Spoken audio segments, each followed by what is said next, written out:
Hey guys, welcome back to my channel। আর আজকে দেখতে দেখতে 83 days left এক্সাম এত তাড়াতাড়ি চলে আসছে। So let's start. তো ফার্স্টে আমরা ফিজিক্স দিয়ে স্টার্ট করলাম।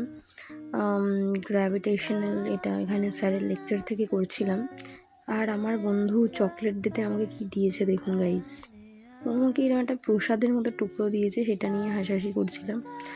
তো তারপর আবার করলাম হচ্ছে শর্ট নোট রিভিশন, যেটা খুবই দরকার। ওই স্যারের যে পাপি পয়েন্টস থাকে, খুবই ওটা হেল্পফুল। ওটা লিখে লিখে করলে চ্যাপ্টারটা তাড়াতাড়ি রেডি হয়ে যাচ্ছে, তো ওটাই লিখে লিখে করছিলাম। দেন নেক্সট পার্টটা স্টার্ট করলাম, গ্র্যাভিটেশনটা। এটা আই থিঙ্ক 6 আওয়ার্স মতো লেকচারটা ছিল, 6 to 7 আওয়ার্স। তো বেশ অনেকক্ষণ টাইম লেগে গেল।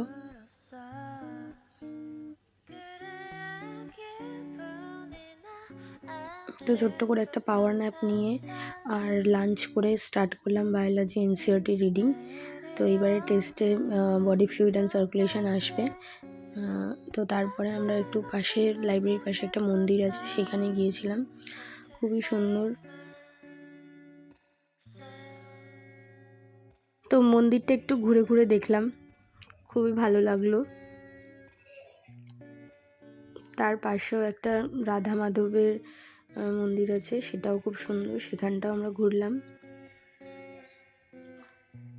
দেন একটু ঘোরার টোরার পর guys back to study. NCERT পড়া হয়ে গেছে, তো নেক্সট আর কি হতে পারে PYQ সলভিং ছাড়া। তো আমরা এখন PYQ সলভ করছি। আমরা নয় গাইজ, আমি। তোমরাও হয়তো করছো তোমাদের বাড়িতে, সো সেই জন্য আমি আমরা বলে দিলাম। তো আজকের মতো এখানেই শেষ করছি। যদি ভিডিওটা ভালো লাগে অবশ্যই লাইক করো। Thanks for watching, by.